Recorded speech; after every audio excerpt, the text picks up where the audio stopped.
Hello again. This time I'm going to be doing another camp video prior to Ambush Convoy. So, post-bowl run, just going to be putting points in our AO so that I can get up to where I need to be for the later battles. In terms of barracks, we're in pretty good shape. We got Brigadier General and a couple other options, and plenty of colonels to pick up. In terms of armory,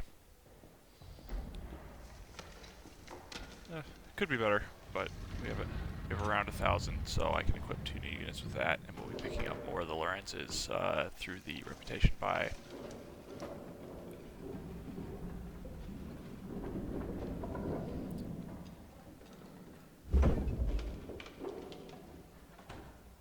Still aren't going to have quite enough to get a scoped Whitworth unit up, but we will be able to put together a normal Whitworth. So I'm going to go ahead and buy these. I'm going to hold off on these. I might, depending on how money works out, I might buy them after the next battle. Don't need any cavalry weapons. And here again, I'm going to pick up the Tredigars, 24-pounders, and the 20-pounders.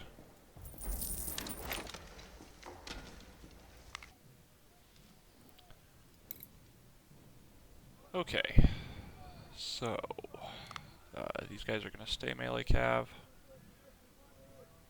So we're going to take the charge bonus. And this is a bit expensive again, but I think we'll get some use out of it. Now, for the next section, I have 2 pretty decent colonels in charge of divisions. I'm actually going to replace them with the worst colonels that I have.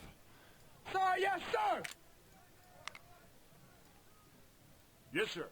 Because none of the units are high enough efficiency that I care about the extra bonus from a good division commander, and I'd rather have the good colonels being used to create new units with 1 star.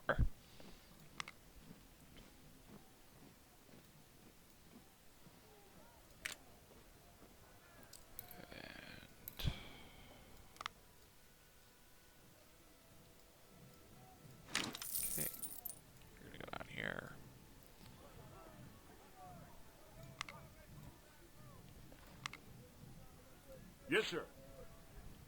I'm going to put Jackson as my highest ranked officer on the 24-pounders because they're probably going to get the most kills, and the faster I can get him up to 3 stars, the better. It's hard to say if I'll be able to pull it off before I get Lee, but we'll try. In terms of perks, your options are not great. This would be very good, but it's inconsistent and I don't trust it, so I'm not going to be using it. Morale doesn't matter. Stamina is okay, so that's the one I go with. I guess something to talk about. So, even if you just freshly created a unit, always, if you want to increase it, make it larger, always make sure rookie is selected, because even though having veteran selected gets you no stat bonuses, it'll still charge you for it. And we're gonna put unit Tredigars together.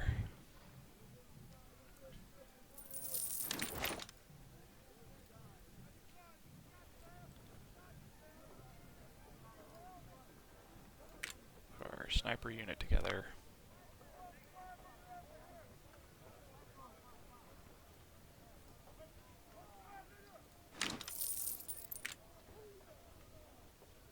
For snipers, you probably have 2 options. You could go with firearms course if you want the faster reload. I don't really care for it. I prefer to have the...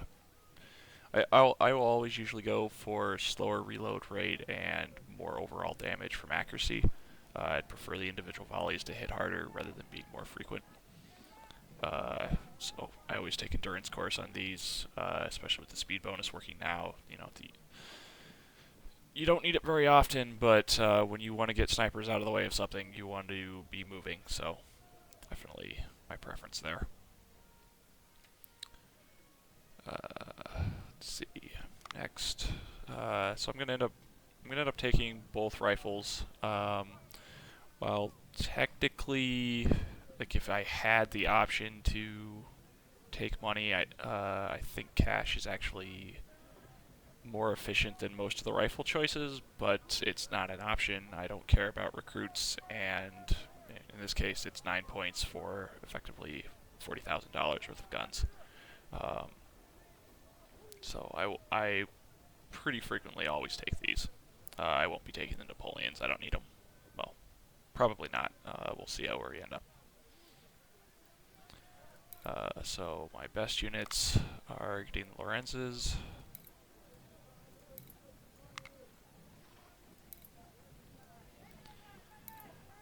So this unit is actually very close to ranking up. So I'm going to be... Wait, where is he? So I'm going to be taking my other general and dropping him in here to get the second star. And then, let's see, we can put in about 50, so we're going to have to go up. This is going to be a little expensive, but should be worth it.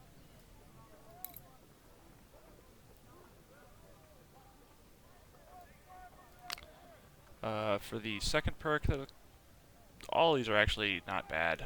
If you prefer faster firing, you can take firearms course. I'll be taking marksman training. Again, I'd prefer to be able to hit harder individually to hopefully morale shock a unit on every volley as opposed to needing multiple. And assault course can work, but I just don't use melee often enough for it to really be useful for me. If you're playing a melee heavy strategy, you would probably always want this.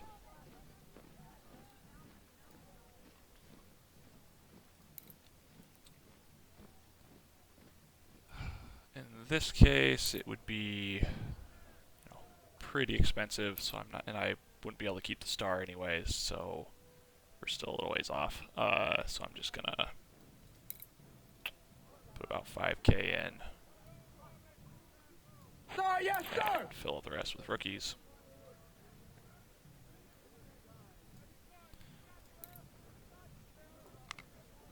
We can get a rifle upgrade. Sure, we'll buy the extra. Yes, sir.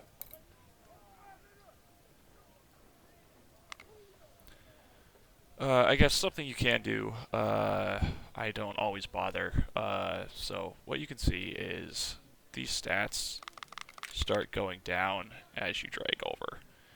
So instead of aiming for a nice round number like I'm doing, what you can do is say, okay, it starts at, we're at 29 efficiency, we dropped, okay, so just under 900 is when we drop, so say perhaps we would only go to 896 to maximize the efficiency gain. That's smaller than I want to be, so I'm fine with it at this point to lose it, but that's another way you can determine how high you want to go, is look at these stats over here, and maybe if we drop, okay, we drop a couple more, we get a point in morale. So we've dropped 15 guys and we've gained a couple of stat points. So that's something you can always take a look at if you really want to completely optimize everything in terms of unit stats.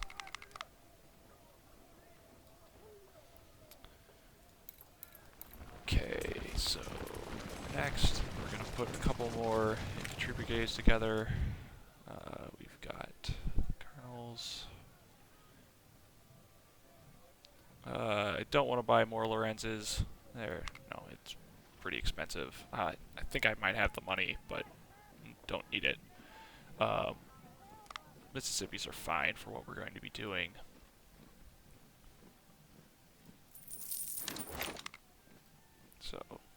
star.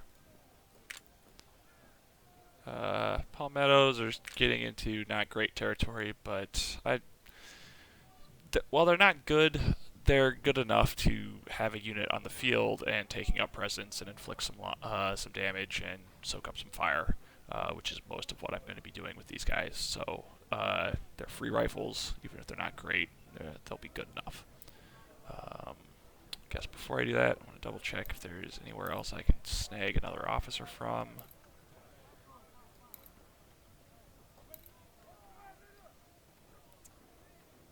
That's close enough. I can't drop down any lower. You're probably better than needs to be, so we could probably buy another lieutenant colonel.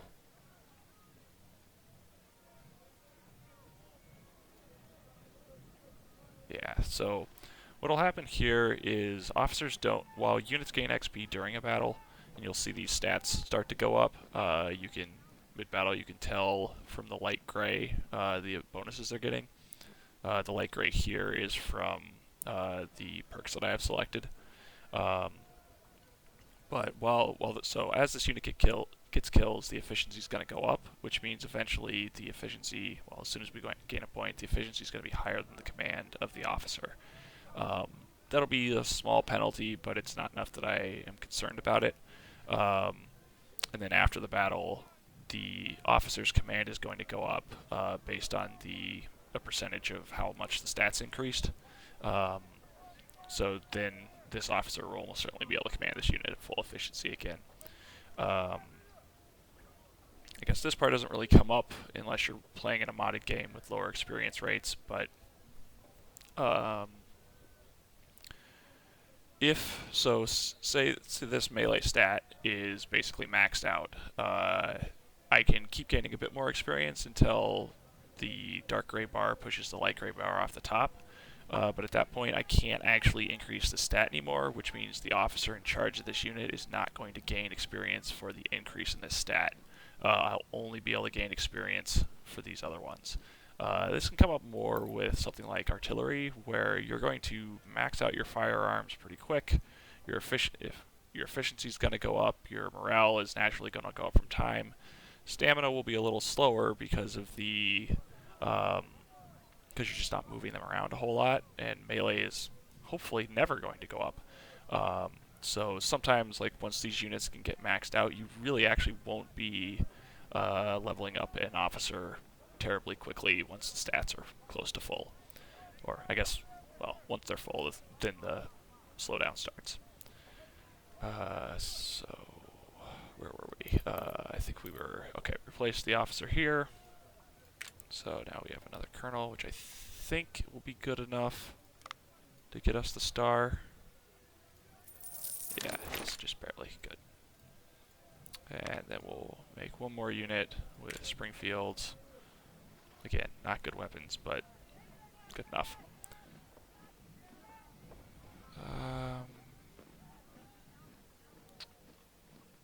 Just debating if I want to spend the money for a better one or not. It doesn't matter a whole lot, but I'm just trying to think in terms of optimizing. Like, this guy will give me another Brigadier General earlier.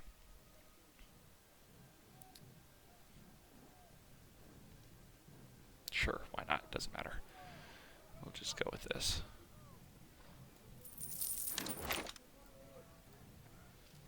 Okay, so at this point we are loaded out for the battle.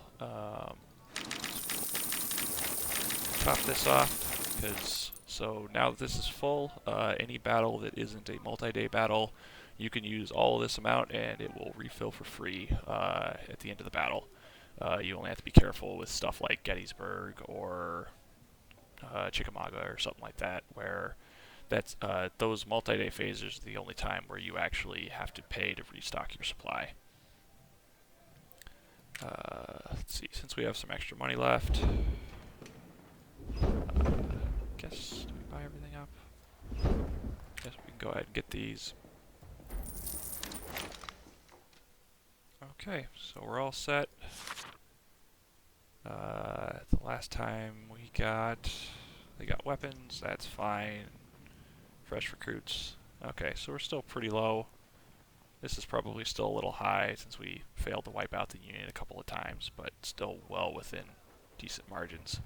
We're looking at 70K at Shiloh. That's fine. And 15K here. So outnumbered more than 2 to 1, but that'll be fine. They trickle in and they're super passive, and their positions are. You have to try to fight them in this battle. I'm going to do my best to see if I can get them all. Lava did a pretty aggressive push the last time he tried it, which looks like you might barely be able to pull it off. The timer is really unfavorable, so I'm not sure it'll work out, but I'm going to give it a shot. So that's the end of the camp video, and I will be back with Ambush Convoy.